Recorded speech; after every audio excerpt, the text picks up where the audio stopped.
يطلب الإذن بالدخول على المقام. قولوا له ليدخل الآن. يحيى الكاهن الأعظم، كبير كهنة معبد أمون على المقام جناب الإخماهو. يحيى القائد القدير واللائق لقصر أمنحوتب جناب هورنهوب، تعال واجلس إلى جانبي. أخبرني الكاهن أبوك أنكم طلبتم مقابلتي، وأنا أطعت أمركم. شكرا جزيلا لك، لقد أسعدتني. ثمة أمر يشغل بالي منذ مدة، رأيت من الضروري أن أشاورك فيه. قمت بالبحث في ماضي هذا المستشار الشاب الجديد للحاكم أمنحوتب. ما كان اسمه؟ يوزرسيف. أجل، يوزرسيف.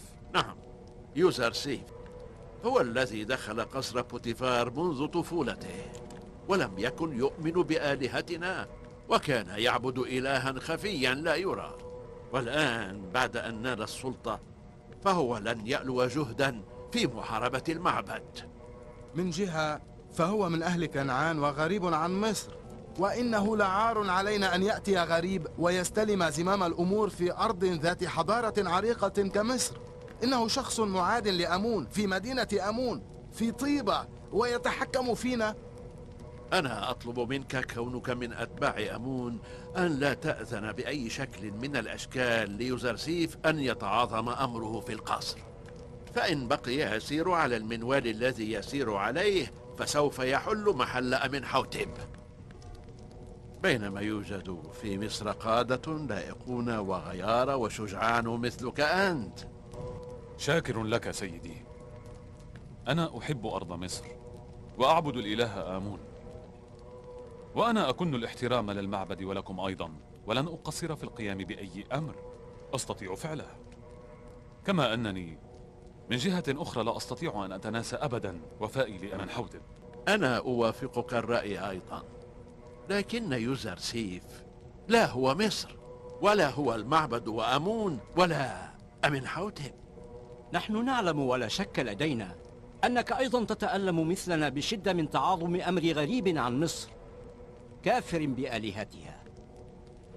لعلك لا تستطيع أن تفصح عن سريرتك وتبوح بها. سأقولها بوضوح، أنا وخدمة معبد آمون نريد لابن صالح ومؤمن مثلك أن يحكم في أرض أسلافنا ويكون خليفة بوتيفار، ولا نريد ذلك للغرباء عن مصر. طبعا أنت تعلم أن بوتيفار مريض جدا، ولن يعيش طويلا بسبب الصدمة النفسية التي لحقت به من قبل يوزرسيف وزليخة. لا أحد يشيح بوجهه عن السلطة، ولا أحد يستسيغ استيلاء الغرباء على السلطة في أرضه وأرض أبائه وأجداده. حسنا، إن كان الأمر كذلك فإن المعبد يحظى بامتيازات يمكن لها أن تساعدك في الوصول إلى مقام أنت تليق به. وأما فيما يخص يوزرسيف فعلي القول إنه طالما يحظى بدعم وتأييد أمنحوتب، وطالما لم تصدر منه أي خيانة، من الضروري أن يتم النظر إلى الخيانة من جوانبها كافة، ومن جملة ذلك خيانة ومخالفة أمون. ومن المعلوم أن يوزرسيف يكن العداء لأمون، وهو حتى لا يخفي عداوته هذه. أوافقك الرأي. أرجوكم تابعوني، لقد تعبت، لقد تدمرت، لقد ارتفع السكر عندي، لقد خبلتوني، لقد حصل لي أبو خريان، لقد تمرمطت وأنا أنتظر. لا تنسوا الإعجاب بالفيديو والاشتراك في القناة تشجيعا لنا لنستمر بنشر المزيد إن شاء الله.